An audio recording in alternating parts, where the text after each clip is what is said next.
Modern cars are updated every year. New tech, new safety, new gadgets. But some cars, they never bothered. Today, we're looking at machines so old school they make your grandpa's pickup look futuristic. Yet, you can still buy them brand new. These vehicles survived economic shifts, new regulations, and entire generations of competition. But what makes them so unkillable? Stick around, hit subscribe, and let's find out. Peugeot 405, the 1986 sedan that never stopped being built. The Peugeot 405 first rolled onto European roads in 1986, and at the time, it seemed like just another mid-size sedan competing in an already crowded market. But what no one expected was that this car, this simple, boxy, front-wheel drive family sedan, would end up becoming one of the longest-running production vehicles in the world. While Europe stopped making it in the mid-1990s, the 405 found a second life in places far from France. And amazingly, even today, versions of this 1980s sedan are still being built brand new. To understand why the Peugeot 405 lasted so long, we have to go back to its debut. When it launched in 1986, it was praised for its comfortable ride, well-tuned suspension, and spacious interior. It won the 1988 European Car of the Year, beating several strong competitors. Throughout Europe, the 405 was known for its practicality. It came in multiple engine options, including fuel-efficient 4 cylinders and sportier variations like the Mi-16. For families, taxi fleets, and long-distance drivers, it was dependable and affordable. Peugeot sold millions of units before ending production for Europe in 1996. But here's where the story takes an unexpected turn. While Europe moved on to the Peugeot 406, other regions saw massive potential in the 405, especially countries where affordability, simplicity, and easy maintenance mattered more than cutting-edge features. One of those regions was the Middle East, specifically Iran. In late 1988, Iran Khodro, one of the largest automakers in Iran, signed an agreement with Peugeot that allowed them to start building the 405 locally. By 1990, the first Iran-built Peugeot 405 models were rolling out of the factory. These early versions used small carbureted engines designed to run reliably on local fuel quality, and they quickly became popular, especially among taxi drivers. As the years went on, Iran Khodro continued updating the car gradually. In 2002, they introduced a facelifted version known as the Peugeot Par, also called the Peugeot Persia. While structurally identical to the original 405, this version featured redesigned front and rear styling to make it resemble the newer Peugeot 406. Over time, Iran Khodro added small improvements like airbags, ABS, and even a USB port. Despite being based on a 1980s platform, these updates helped the Pars stay competitive in its market. Multiple versions of the Pars were produced. The base model used a 1.8-liter 8-valve engine, making about 101 horsepower. The ELX version used a 1.8-liter 16-valve engine with around 112 horsepower sourced from the Peugeot 406, and the Sahar/SLX versions offered lighter updates, revised headlights, and improved interior trims. The story doesn't end there. In 2006, Iran Khodro introduced one of the most unusual versions ever made, the Peugeot ROA, a rear-wheel drive 405. Unlike every other 405 model, this version used components from the locally built Paycan, including its rear-wheel drive layout and old-school suspension. The result was a strange but unique combination: a 1986 French sedan body sitting on 1960s British-Iranian mechanicals. It became popular in rural regions because of its simple, durable drivetrain. Production continued steadily through the 2000s and 2010s, even when Peugeot temporarily cut ties with Iran between 2012 and 2016. The Peugeot Pars stayed in production. Iran Khodro simply built the cars using locally produced parts. During this period, the 405 became one of the most common cars on the road in Iran, widely used as taxis, private cars, and fleet vehicles. In 2018, the story took another unexpected twist. Azerbaijan's Azermash automaker purchased the license and equipment needed to build the Peugeot cars locally. By February 2019, the Neftchala auto plant began assembling the car under the name Peugeot Karsar 406, using parts imported from Iran. Despite its age, the model became hugely popular. In 2020 alone, more than 7,000 units were sold in Azerbaijan, proving that a simple, reliable car still had a strong market. Even as newer cars became available, the Peugeot Pars continued rolling off production lines until around mid-2020 in Iran and slightly later in Azerbaijan. For a car designed in the mid-1980s, surviving for more than 30 years in production is impressive, especially with minimal changes. The Peugeot 405 story is unusual, but it highlights a simple truth. In some markets, reliability, affordability, and easy repairs matter more than modern styling or advanced technology. While Europe moved on decades ago, other regions kept the 405 alive because it fit their needs perfectly. In the world of long-lasting cars, the Peugeot 405 stands as one of the oldest sedans you could still buy new for decades after its European retirement, a true survivor of automotive history. Toyota Land Cruiser 70, the 1984 off-roader still made today. The Toyota Land Cruiser 70 is one of the few vehicles in the world that has managed to stay in production for 4 decades with almost no major changes. First introduced in 1984, it was designed to be a rugged, no-nonsense off-roader, capable of surviving in places where most vehicles would break down in minutes. While Toyota has released many newer Land Cruiser generations since then, including the 100, 200, and 300 series, the 70 series simply never left. In some regions, it is still being built brand new today, almost exactly as it looked in the mid-1980s. When the Land Cruiser 70 debuted, it replaced the legendary 40 series, a model famous for its toughness. Toyota kept the same go-anywhere philosophy, but improved the chassis, updated the engines, and offered more body styles. The 70 series launched with multiple configurations: 3-door short wheelbase, 5-door long wheelbase, pickup truck versions, troop carriers, and chassis cabs that could be fitted with specialized equipment. It was engineered for harsh environments, not urban commuting. The key to its durability lies in its construction. The Land Cruiser 70 uses a body-on-frame design, heavy-duty suspension, and solid axles both front and rear. These old-school components make it extremely strong and easy to repair. The interior is simple, almost Spartan. With large controls that can be used even while wearing gloves, every part was built with function in mind. Nothing was designed for luxury. Everything was designed for survival. During the 1990s and 2000s, most vehicles around the world shifted toward comfort, safety features, and modern electronics. The Land Cruiser 70 did not follow that trend. Toyota continued building it for regions where durability mattered more than convenience. This included Australia, the Middle East, Africa, and parts of Latin America. Farmers, miners, military forces, police units, and humanitarian organizations relied on it because it could handle extreme climates, rough terrain, and long-distance travel without breaking down. While the exterior changed only slightly over the decades, Toyota updated the engines to meet regional needs.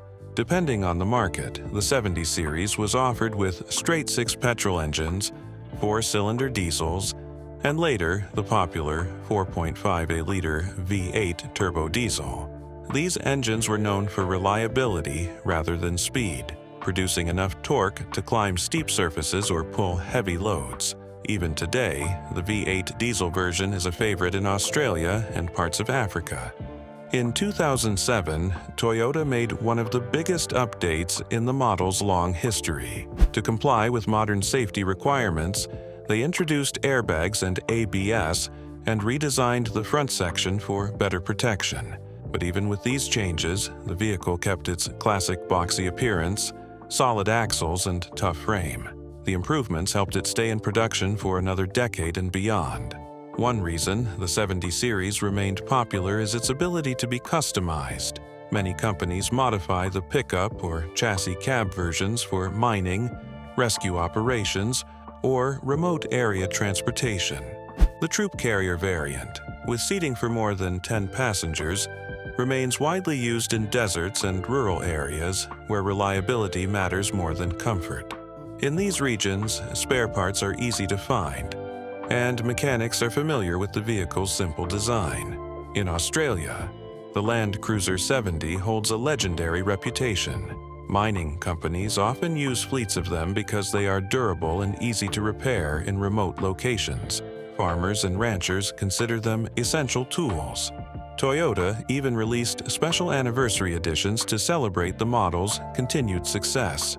Despite being more than 30 years old, the 70 series consistently ranks among the best-selling heavy-duty off-road vehicles in the country. The Middle East is another strong market. In places with extreme heat, sand, and long distances between towns, the Land Cruiser 70 is known for surviving conditions that would destroy most modern vehicles. Its cooling system, frame strength, and simplicity make it especially suited for deserts. In recent years, Toyota has continued updating the model to keep it relevant. Some regions received enhanced electronics, improved emission systems, and more comfortable seating. But the overall philosophy has remained unchanged. Build a vehicle that prioritizes strength, reliability, and repairability above all else. Today, the Toyota Land Cruiser 70 remains one of the oldest vehicles you can still buy brand new. Its long production run proves that in many parts of the world, durability is more valuable than modern styling or advanced features. While other vehicles evolve every few years, the 70 series stands almost frozen in time, a reminder that sometimes the simplest machines last the longest. Lada Niva, Lada 4x4, the 1977 SUV frozen in time. The Lada Niva, also known as the Lada 4x4 and now the Niva Legend, is one of the oldest SUVs still in production today. First released in 1977 by the Soviet manufacturer Avtovaz, the Niva was designed to be a rugged, affordable off-roader for farmers, rural workers, and anyone living in regions with poor infrastructure. Nearly half a century later, the vehicle remains largely unchanged. While modern SUVs have become heavier, more complex, and filled with electronics, the Niva has stayed true to its original mission: simple construction, dependable mechanics, and the ability to go almost anywhere. When the Niva was introduced in the late 1970s, it was revolutionary. Most off-road vehicles at the time used a body-on-frame design and heavy truck components. The Niva broke that pattern by combining off-road capability with a unibody structure and independent front suspension. This made it lighter, easier to drive, and more comfortable than many competitors. It was one of the first mass-produced SUVs to blend real off-road strength with a more car-like driving experience, a formula that would later inspire models such as the Suzuki Vitara and even early crossover designs decades later. Under the hood, the original Niva featured a 1.6-liter four-cylinder petrol engine paired with a 4-speed manual transmission. It also came with permanent four-wheel drive, a locking center differential, and a low-range transfer case. These features made it extremely capable in mud, snow, and steep terrain. Farmers used it to reach remote fields, geologists used it for mountain travel, and rescue teams relied on it in areas with limited road access. The Niva quickly earned a reputation as a dependable workhorse. What made the Niva especially appealing was its simplicity. The design was intentionally straightforward, allowing owners to repair the vehicle using basic tools. spare parts were inexpensive and widely available across the Soviet Union and later throughout Eastern Europe. The vehicle lacked luxury features, but it offered practicality, reliability, and the ability to operate in harsh climates, from freezing Siberian winters to dusty Central Asian deserts. During the 1980s and 1990s, the Niva became popular outside the Soviet Union as well. It was exported to Western Europe, Canada, Australia, and South America. Off-road enthusiasts appreciated its ruggedness and low cost. In some countries, it became known as one of the most affordable 4x4 vehicles available. Magazines often praised it for delivering genuine off-road capability at a fraction of the cost of larger brands. Even as automotive technology advanced rapidly during these decades, the Niva continued to appeal to buyers who needed durability more than modern styling. Over time, AvtoVAZ made small updates to meet changing regulations. Engines were revised for emission standards, interior materials improved slightly, and safety features such as fuel injection and catalytic converters were added. But the basic shape, structure, and mechanical layout remained almost identical to the 1977 model. In the 2000s, the vehicle received minor cosmetic updates, including new bumpers and interior adjustments, but the core engineering stayed untouched. By 2021, the model had officially been renamed the Niva Legend, recognizing its long history without changing its identity. Inside, buyers can find small modern touches, such as improved seats, updated dashboards, and basic convenience features. However, compared to modern SUVs filled with digital screens, sensors, and complex electronics, the Niva remains simple and rugged. Many enthusiasts consider this simplicity its greatest strength. Without advanced electronics, there is less that can break, making it especially reliable in remote regions.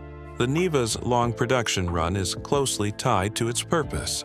In many countries, especially Russia, rural communities rely on vehicles that can be repaired quickly and driven daily on rough terrain. The Niva is affordable, easy to maintain, and capable of traveling where many modern SUVs would struggle. This has allowed it to remain competitive even as automotive design trends shift toward luxury and technology-heavy features. In recent years, global supply challenges and new market regulations have limited the Niva's availability in some regions. But production continues. AvtoVAZ has repeatedly reaffirmed its commitment to keeping the Niva Legend on the market as long as demand remains strong. Given its long-standing reputation and loyal customer base, it is likely to continue for years to come.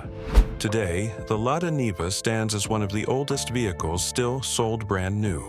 Its minimalist engineering, iconic boxy design, and proven off-road performance have allowed it to survive nearly half a century with only minor changes. While many vehicles evolve every few years, the Niva remains frozen in time, a rare reminder of an era when durability, affordability, and simplicity were the top priorities in automotive design.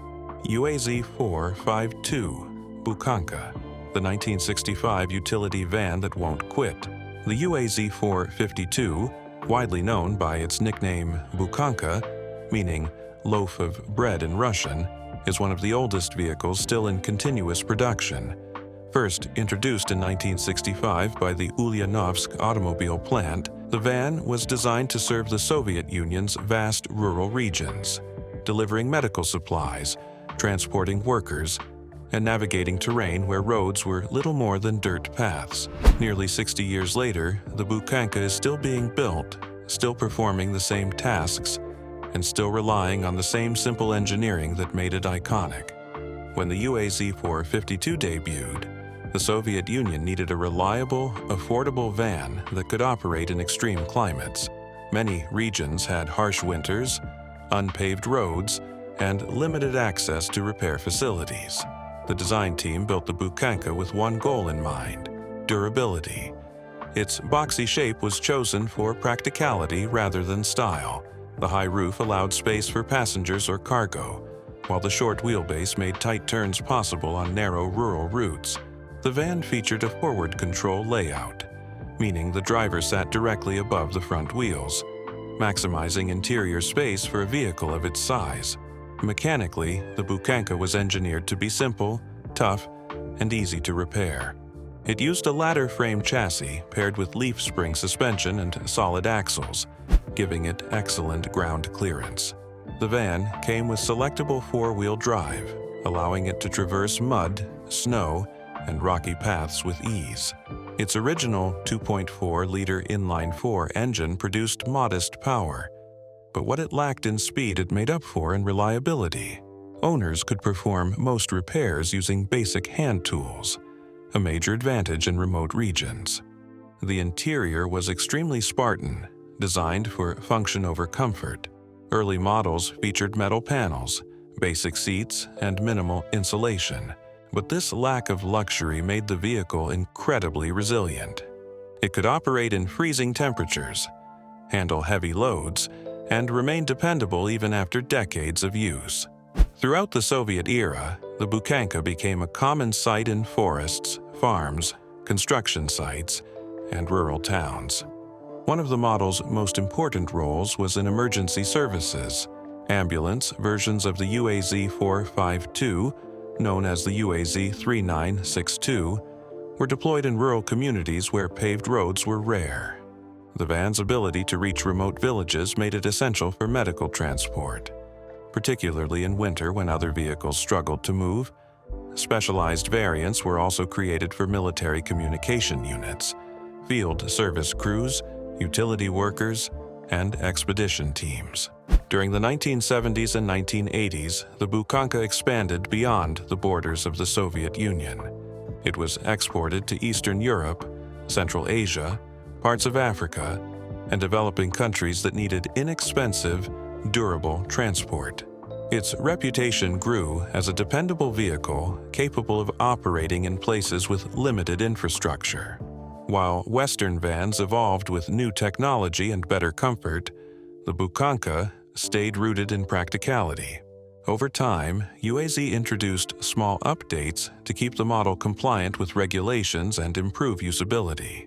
These changes included better brakes, alternators, updated seats, and improved heating systems, but the core engineering remained unchanged.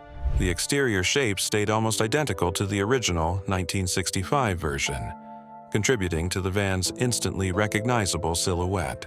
In the 2000s, UAZ added features like power steering, updated dashboards, and modernized electrical systems. Later, emission standards prompted upgrades to the engine, including fuel injection, yet the philosophy remained the same: keep the van simple, repairable, and affordable. For many buyers, its old-fashioned mechanics are not a drawback, but a benefit. Few modern vehicles offer the same combination of robustness, off-road capability, and low maintenance costs. The Bukhanka's continued production is closely tied to its purpose. In remote regions, practicality matters far more than sophistication. The van can carry workers to construction sites, haul cargo across rough tracks, and transport emergency teams to distant locations. It is a tool, not a luxury product, and this identity has helped it survive while other models faded away. Today, new UAZ-452 vans are still produced in multiple configurations, including cargo vans, minibuses, ambulances, and off-road expedition models. While it no longer meets modern expectations of comfort or safety, it excels in environments where reliability is the top priority. Many owners keep their vans running for decades, passing them down through generations.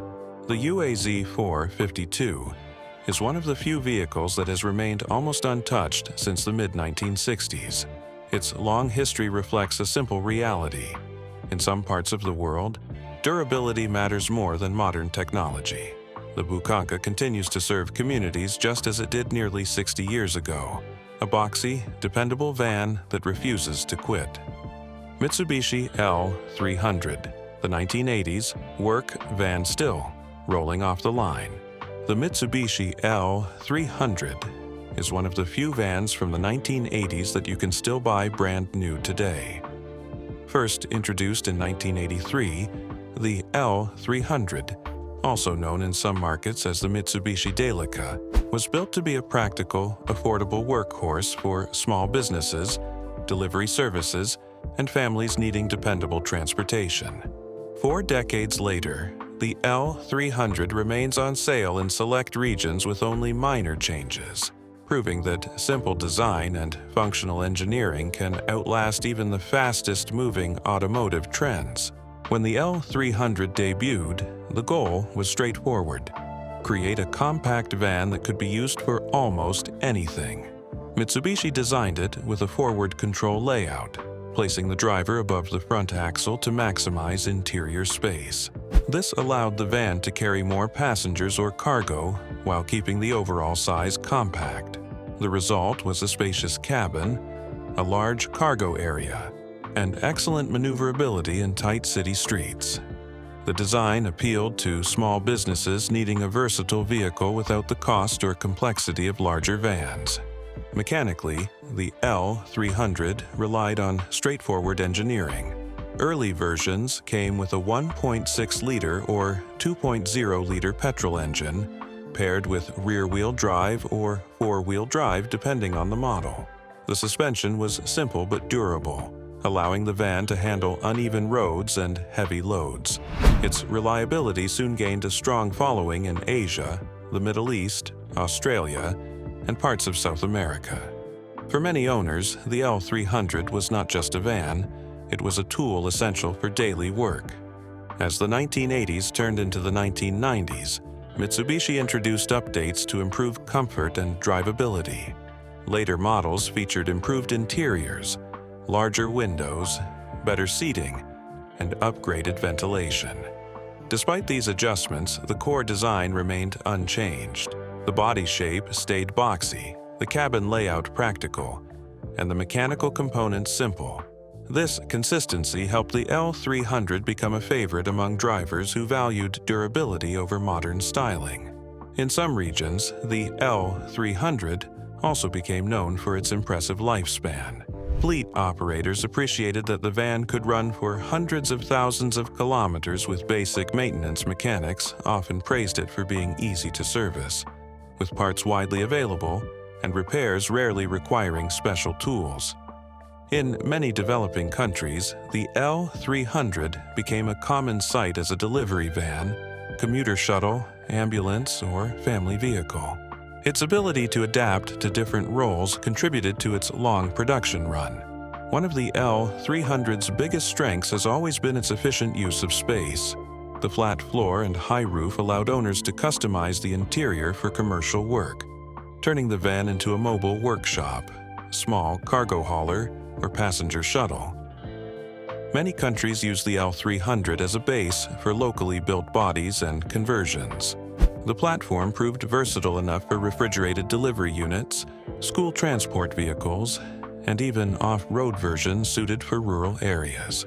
While most automakers modernized their vans with electronic systems, advanced safety features, and aerodynamic designs, Mitsubishi kept the L300 largely the same. This was a deliberate decision based on market demand. In many regions, buyers preferred a vehicle that was inexpensive to run, easy to repair, and built with durable materials. More advanced models would have been costlier and less suitable for small businesses. In the 2000s, emission regulations and safety standards forced Mitsubishi to update the van again. Newer versions adopted fuel-injected engines, improved braking systems, and updated lighting. Some markets received refreshed interiors with more modern dashboards. Yet, even with these changes, the L300 still looked unmistakably like the van that first appeared in the 1980s. Perhaps the most surprising chapter in the L300's long history came from the Philippines, one of its strongest markets. Even after Mitsubishi discontinued the model in many regions, the L300 continued to be produced locally. Due to persistent demand, businesses relied on it for deliveries, construction transport, and commuter routes. In 2019, Mitsubishi introduced a new Euro 4 compliant engine specifically for this market, allowing the L300 to remain in production despite stricter emissions rules. Today, the Mitsubishi L300 is still being manufactured and sold brand new in select countries. It remains a familiar sight in cities and rural regions alike, carrying goods, transporting workers, and serving as a dependable partner for small enterprises. Its longevity comes from its core strengths: simplicity, reliability, affordability, and the ability to perform demanding tasks without unnecessary complexity. The L300 stands as one of the oldest vans still available new, proving that not every vehicle needs modern electronics or futuristic styling to succeed. For many drivers and businesses around the world, the L300 continues to deliver exactly what it always has: practical transportation built to last. Nissan Zamyad Z24, the 1970s, pickup that refuses to retire. The Nissan Zamyad Z24 is a pickup truck that looks like it drove straight out of the 1970s, because it did. Based on the third-generation Nissan Junior, a truck introduced in the early 1970s, the Z24 has remained in production long after the original model disappeared everywhere else. Today, more than 40 years later, this classic design is still being built brand new, especially in Iran, where it has become a familiar part of daily life.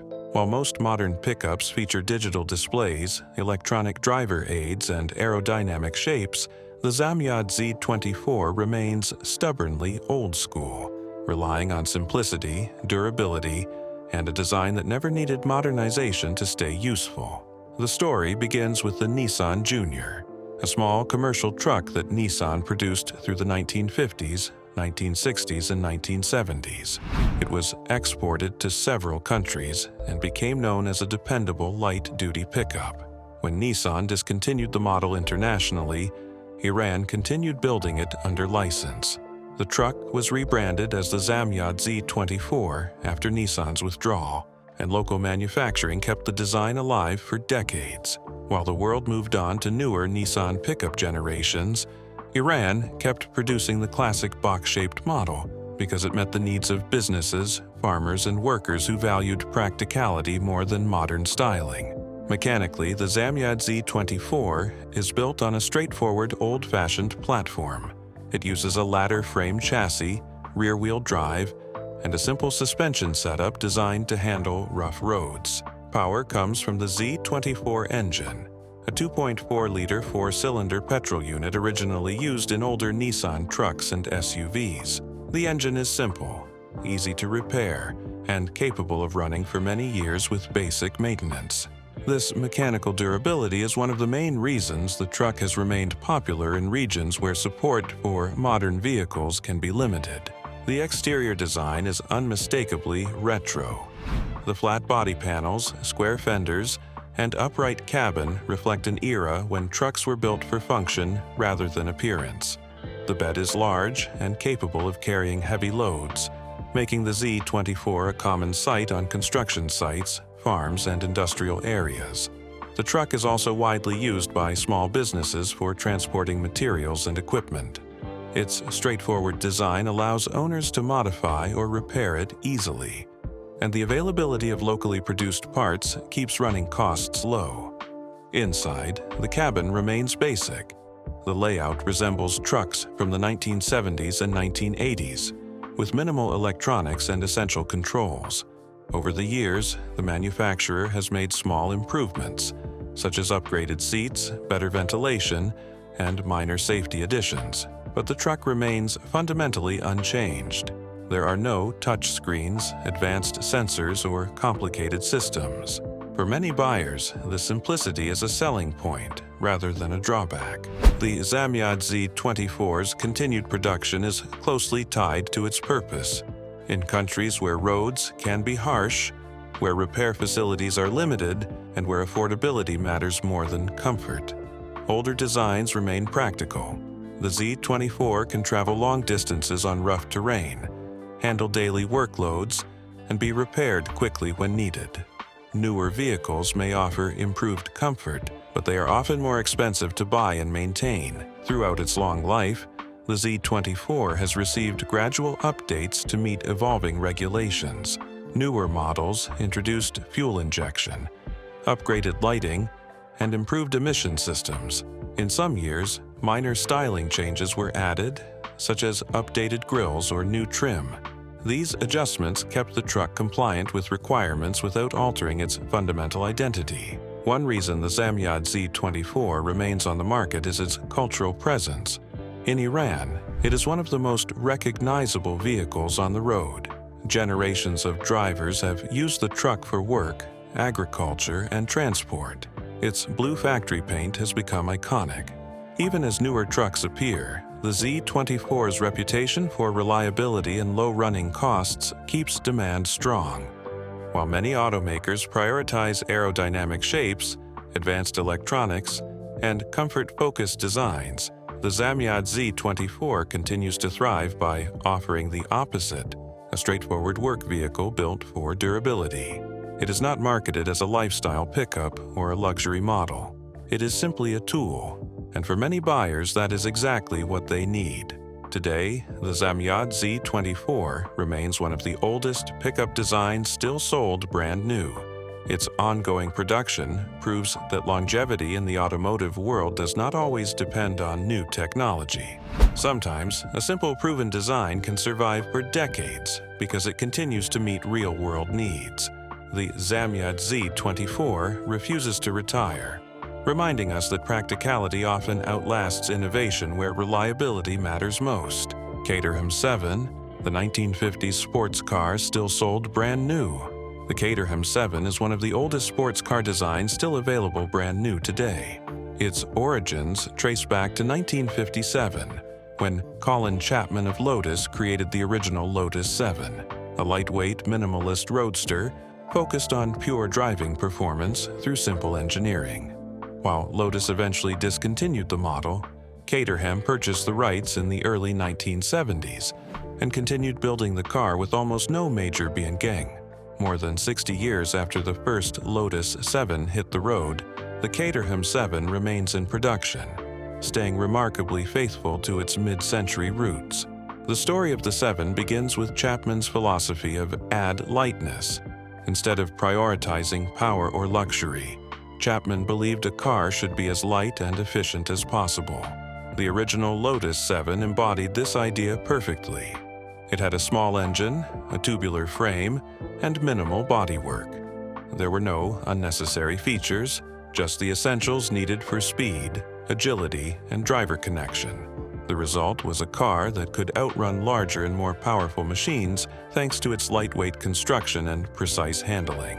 When Lotus discontinued the 7 in 1972, Caterham stepped in. The British company saw the model's potential and acquired the rights to keep the design alive. Caterham continued producing the 7 almost exactly as Chapman intended, offering it as a complete factory-built car or as a self-assembly kit. This helped preserve the 7's mechanical simplicity while giving owners a deeper connection to the machine. The Caterham 7's construction has changed very little over the decades. It still uses a lightweight steel space frame, aluminum panels, and extremely simple mechanical components. The open-wheel layout, exposed suspension, and narrow body give it an appearance closer to a 1950s race car than anything modern. Inside, the cabin remains minimal. Small seats, a few gauges, and basic switchgear. There is no touchscreen, no driver assist systems, and no luxury materials. Every element exists with one purpose: to keep the car light and focused. Despite its retro design, Caterham has kept the 7 competitive by offering a wide range of engines. Over the years, the company has used Ford, Rover, Cosworth, and Suzuki power plants, ranging from modest road-going units to extremely high-performance configurations. Entry-level models are suitable for everyday driving, while top-tier versions deliver acceleration comparable to modern supercars. No matter the engine, the driving experience stays true to the original philosophy: responsive, immediate, and intensely mechanical. What sets the Caterham 7 apart from other long-running vehicles is that its age is not a disadvantage. Buyers want it because of its vintage design and pure driving feel. Modern performance cars rely on computers, traction control, and complex electronics. The 7 uses none of this. The driver controls everything directly: steering, braking, throttle, and shifting. The result is an experience almost impossible to find in contemporary sports cars. Across the decades, Caterham has made only small improvements to satisfy regulations and enhance reliability. Better brakes, improved suspension components, updated engines, and light safety upgrades have been added, but the car's fundamental design remains unchanged. These careful updates keep the model road legal while preserving the 7's identity as a simple, lightweight machine. The 7's appeal also comes from its flexibility. Buyers can choose from touring-friendly road versions to extreme track-focused variants with racing seats, roll cages, and stripped interiors. Caterham still offers self-assembly kits, allowing enthusiasts to build the car in their own garages, a rare option in modern automotive manufacturing. In motorsport, the 7 has stayed popular among amateur racers. Many countries host Caterham-only racing series, in which drivers compete in identical or nearly identical cars. These events highlight the 7's balanced chassis, sharp handling, and affordability. Its lightweight construction makes it ideal for learning racing fundamentals without the high cost of modern track cars. Today, the Caterham 7 stands as one of the oldest vehicle designs still sold brand new. Its continued survival demonstrates that some automotive ideas are timeless. While most vehicles undergo redesigns every few years, the 7 has barely moved away from its 1950s blueprint, and that is exactly why it remains in demand. For drivers seeking a pure mechanical experience untouched by electronics, the Caterham 7 offers something no modern car can truly replicate. Proof that sometimes the simplest machines endure the longest. Morgan 4.4 or Morgan Classic, the 1930s style roadster still built by hand. The Morgan 4.4 is one of the oldest car designs still available brand new, and one of the few vehicles in the world still built the old-fashioned way. By hand, its roots stretch back to 1936, when the Morgan Motor Company introduced the original 4.4, a lightweight British roadster named for its 4 wheels, 4 cylinders. Nearly 9 decades later, the Morgan 4.4 and its related models remain in production, holding on to traditional craftsmanship while the rest of the automotive world has shifted toward automation, electronics, and mass-produced efficiency. The 4.4 was created in an era when sports cars were simple machines focused on pure driving enjoyment. Morgan, a small family-run company in Malvern, England, built the car around a steel chassis, wooden frame sections made of ash, and lightweight body panels. This unusual combination, especially the use of real wood, became one of its defining traits. Even today, Morgan still uses ash for the frame, a construction method almost unheard of in modern automotive production. From the start, the 4.4 stood out because of its styling. It featured long front fenders, round headlights, a narrow body, and a classic open-top shape that captured the spirit of 1930s British motoring. As automotive design evolved with new materials, sharper lines, and aerodynamic trends, Morgan intentionally kept the 4.4's vintage look unchanged. This dedication to tradition became its identity, attracting drivers who wanted a car that looked like it came straight from pre-war Britain, yet could still be purchased new. Mechanically, the 4.4 followed the same philosophy of simplicity. Early versions used modest 4-cylinder engines from companies like Ford and Standard, providing enough power for backroad enjoyment without unnecessary complications. The suspension used sliding pillars, a system nearly unique to Morgan, allowing the front wheels to move vertically in a smooth, straightforward motion. While most automakers abandoned this setup decades ago, Morgan kept it because it delivered the distinctive steering feel owners appreciated. As regulations changed, Morgan introduced updates, but the core engineering stayed close to the original. Over the years, the car used Ford Kent, CVH, and Sigma engines, Each chosen for reliability and compact size interiors gained small improvements, such as better seats and updated gauges, but the cabin remained intentionally basic. The Morgan offered a driving experience far more connected to the road than modern sports cars. No traction control, no stability systems, and minimal electronics. One of the defining aspects of the Morgan 4.4 is how it's built. While most factories rely on automation, Morgan's workshop in Malvern still operates like a traditional craftsman's space. Skilled workers shape the ashwood by hand, form the aluminum panels manually, and assemble the chassis piece by piece. The process is slow and personal, rooted in techniques passed down through generations. Each Morgan takes weeks to build, and customers often wait months or years for delivery. This old-world craftsmanship gives every car a character that mass production simply cannot replicate. Morgan's dedication to tradition has helped the 4.4 survive in a niche market where buyers specifically want a classic driving experience. But it has also created challenges. Meeting modern safety and emission standards has become increasingly difficult. In some countries, the 4.4 and similar models had to be withdrawn or modified to remain legal.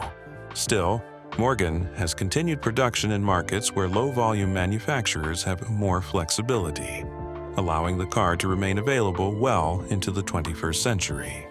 The 4.4's enduring popularity comes from its authenticity. It is not a retro-styled modern vehicle. It is the real thing, a car whose lineage connects directly back to 1936, with each generation changing only slightly. Driving a Morgan feels like stepping back in time. The long hood stretches out ahead, the wind moves past the open cockpit, and every mechanical sensation of the road is felt through the steering wheel. For many enthusiasts, this purity is the entire appeal. Today, the Morgan 4.4 remains one of the oldest car designs you can still buy brand new. Its longevity shows that not every vehicle needs modern styling or advanced technology to survive. In a world filled with digital interfaces and driver aids, the Morgan 4.4 continues to thrive by offering something rare: craftsmanship, simplicity, and a direct connection to the earliest days of sports car motoring.